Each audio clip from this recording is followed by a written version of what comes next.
और एक प्रकार से मैं भीख मंगा हूं, मैं भीख मंगा हूं।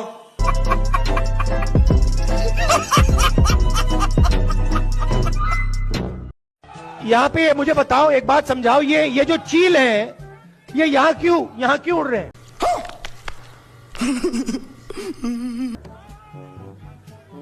ये चील यहां क्या कर रहे हैं बताओ मुझे, कोई बता सकता है? ये चील जो घूम रहे हैं यहां पे क्यों घूम रहे हैं? पिछले 5 साल से उनको रोजगार नहीं मिल रहा है। इसका आप कहां थे ज्ञानी बाबा? रोज मैं जब सवेरे उठता हूं ना तो मुझे मन होता है भाई कि मैं कांग्रेस को वोट दूं, क्योंकि भाई देखो 35-40 साल तो उसने भी देश में शासन किया, राज किया। मुझे मन करता है, फिर मैं राहुल जी का ऐसे ऐसे वीडियोस देख लेता हूं, फिर जो है ना मुझे लग जाता है कि नहीं, बीजेपी को ही वोट दो। क्योंकि भाई राहुल बाबा को ना चील और कौवों में फर्क नहीं पता चलता है, ठीक है ना। इस वजह से कांग्रेस का ये हालत है। अगर सही हूं तो दोस्तों कमेंट में मुझे बताओ। और बताइए, आप लोग कहते हैं कि योगी जी को प्रधानमंत्री बनाइएगा, देखिए फिर क्या होगा? ये फिर तो खत्म कर देंगे, फिर ना छोड़ देंगे, खत्म कर देंगे मुसलमान को।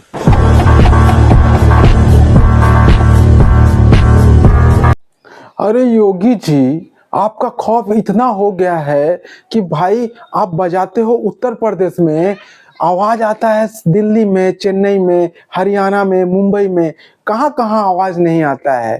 थोड़ा सब्र करिए जी, 24 का चुनाव है, थोड़ा सा शांत हो जाइए, फिर बजाना स्टार्ट कीजिएगा, है ना। क्योंकि चाचा का जो हालत है ना, उसे देखकर लगता है अगर योगी जी खड़ा हो जाए उनके सामने, अभी चाचा का धुतिये में हो जाएगा। मेरे को 24 घंटे के लिए सीबीआई और ईडी दे दो, आधी से ज्यादा बीजेपी जेल में ना हो तो मेरे को क्या मरना है क्या भोसड़ी के? मरना है, तेरे को डर नहीं लगता? भाई केजरीवाल जो है ना नायक पिक्चर देख कर आया है, और नायक पिक्चर देखने के बाद ना बस वो भी चाहता है एक दिन ईडी, सीबीआई और दिल्ली पुलिस दे दे उसके हाथ में, फिर वो एक दिन में ही बीजेपी का तख्ता पलट कर देगा। अरे केजरीवाल साहब, आप कहाँ ये सब झमेले में पड़े हुए हो? जाओ टीवी में ऐड में दो, करोड़ों खर्चा करो, दिल्ली के निवासी आपके ऊपर विश्वास करते हैं, फ्री में राशन बांटो। ये सब क्या चक्कर में पड़े हुए हो यार? बीजेपी के चक्कर में आपका ये सब काम नहीं है, आप कहीं और आ गए हो, कौन सी दुनिया में आ जा रहे हो भाई? आपका काम है अब ऐड दो, अब सरकार बनाओ। पंजाब में जाकर देखो यार, पंजाब का थोड़ा सा फ्री व्री का हिसाब किताब करो। इतना तो मजनू भी नहीं पीटा लैला के प्यार में जितना बेरोजगार पीटा भाजपा की। बिल्कुल दोस्तों, मुझे इस भाई की बातों से कोई निसंदेह नहीं है, ये भाई बिल्कुल सही कह रहा है। और इस सरकार में ना सही में जो है बेरोजगारी दर गिरी है, मैं ये नहीं बोलूंगा, लेकिन जो सरकारी गवर्नमेंट की तरफ से जितना भी जो जॉब्स आती थी ना कांग्रेस के सरकार में, उसकी अपेक्षा बहुत कम हो गई है, ठीक है। मैं ये नहीं कहता कि सरकारी नौकरी सभी को मिलेगी, लेकिन जो पर्टिकुलर जॉब्स आ रहे थे ना उनको भी ब्रेक डाउन किया गया है, उनको भी रोका गया है इस सरकार में। ये बात बहुत सही है, बीजेपी सरकार गलत नहीं है और काम में तरक्की कर रही है और क्या बोलते हैं ग्रोथ हो रहा है। लेकिन इस क्षेत्र में गवर्नमेंट को सोचना चाहिए, मोदी जी को सोचना चाहिए कि जो वैकेंसीज आ रही हैं, चाहे वो रेलवेज में हो या फिर और जो भी प्राइवेट गवर्नमेंट ऑथराइज जगह पे जो वैकेंसीज आ रही हैं, वो कंटिन्यूअस आनी चाहिए।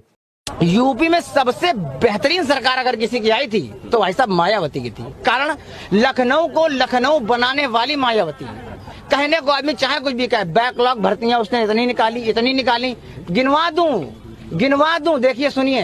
ये जरूर मायावती का माली है, मुझे पूरा विश्वास है, इसकी आईडी चेक करो। ये मायावती सरकार में ना, मायावती के घर में माली का काम क्या करता था, मैं कैसे जानता हूं पता है? क्योंकि मायावती का जब सरकार था ना तो मायावती को कोई काम से फुर्सत मिले चाहे ना मिले, हाथी बनाने से पूरा फुर्सत था, ठीक है। क्योंकि पूरा अगर लखनऊ में आप घूमो ना तो आपको दो ही चीज दिखेंगे, पार्क दिखेंगे और उसके अंदर दिखेंगे हाथी। और वो हाथी नॉर्मल हाथी नहीं है भाई, वो एक एक हाथी 1-1 करोड़ 10-10 करोड़ के हाथी हैं वो। उसके मेकिंग चार्ज जो है ना, आप सुनोगे तो होश उड़ जाएगा।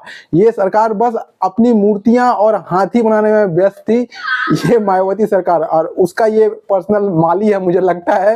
अभी बहुत सारे लोग शाहरुख खान और कतर के अमीर शेख की इन तस्वीर को दिखा कर ये कह रहे हैं कि शाहरुख खान ने ही कतर की जेल में बंद 8 भारतीयों को रिहा कराया है। और हमारे देश के लोग इस फेक न्यूज़ पर इसलिए भी यकीन कर पा रहे हैं क्योंकि उन्होंने फिल्मों में आज तक यही होते हुए देखा है कि हमारे देश के बड़े बड़े फिल्म स्टार्स दूसरे देशों में फंसे भारतीयों को वहां से सुरक्षित अपने देश छुड़ा कर ले आते हैं।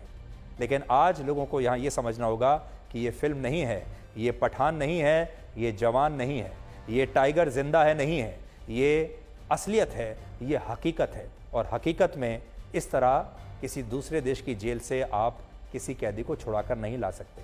इसके लिए डिप्लोमेटिक सोर्सेज की ज़रूरत होती है और हकीकत में जेलों से इस तरह रिहाई नहीं होती और उसके लिए सरकार की ताकत लगती है, उसके लिए मजबूत नेता की आवश्यकता होती है। देखो दोस्तों, शाहरुख खान एक बहुत अच्छा एक्टर है, ये बात कोई दो राय नहीं है। मैं भी बहुत बड़ा फैन हूं शाहरुख खान का, लेकिन इसका मतलब ये नहीं यार कि वो देश के बड़े बड़े इंटरनेशनल मुद्दों को सॉल्व कर दे। फिर प्रधानमंत्री या फिर हमारे जो विदेश मंत्री क्या घास छिलेंगे, क्या सब्जी बनाएंगे, प्याज छिल रहे हैं यहाँ पर।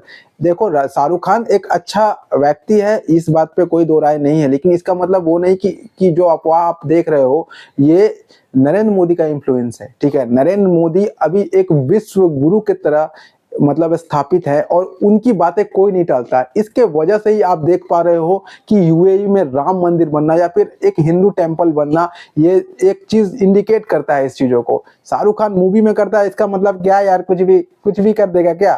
ठीक है ना, ऐसा नहीं होता है। ठीक है ना, उसके भी यूएई के भी कुछ लॉस है, कुछ नियम कानून हैं। ठीक है ना, कोई भी एक्टर जाकर कुछ भी कर सकता है क्या? ऐसे अफवाहों पे मत विश्वास किया करो यार, जो सच्चाई है उस पर विश्वास करो, अपने नरेंद्र मोदी पे विश्वास करो, उसके 56 इंच के जिगरे पे विश्वास करो। चीटिंग करता है तू, चीटिंग करता है तू। दोस्तों, जाते जाते मैं आपको एक भाषा सिखाना जा रहा हूं, नया लैंग्वेज है जो हमारे नरेंद्र मोदी ने यूएई से सीख कर आए हैं। ठीक है ना, उसको आप सुने और सीखने का प्रयास करें कि एक्चुअली मोदी जी क्या कहना चाहते हैं। ठीक है, और मोदी जी के साथ जो चलते हैं, हम भी चलते हैं भाई मोदी जी के नक्शो कदम पे, तो हम भी ये भाषा सीखना चाहेंगे। हम भी दुबई वालों को कहेंगे कि हमें भी ये भाषा सिखाओ, हमें भी इस भाषा को बोलने में, अपने लैंग्वेज में बोलने में बहुत मजा आ रहा है। अगर आपको भी मजा आ रहा हो इस वीडियो को देखते हुए तो वीडियो पे कमेंट करो, लाइक करो, दोस्तों के पास भेजो। यार तुम लोग देखते हो वीडियो लेकिन सब्सक्राइब नहीं करते हो, बहुत तुम लोग वो बड़ा हरामी हो बेटा। अल हिंद बल इमारात अफजल क्या? सदा का बीना सरवतना अल मुस्तराका। Sheikh, why do you look so cute on TV? फिल हकीका नहनो फी बदैया साइद अली मुस्त कबल जैदा।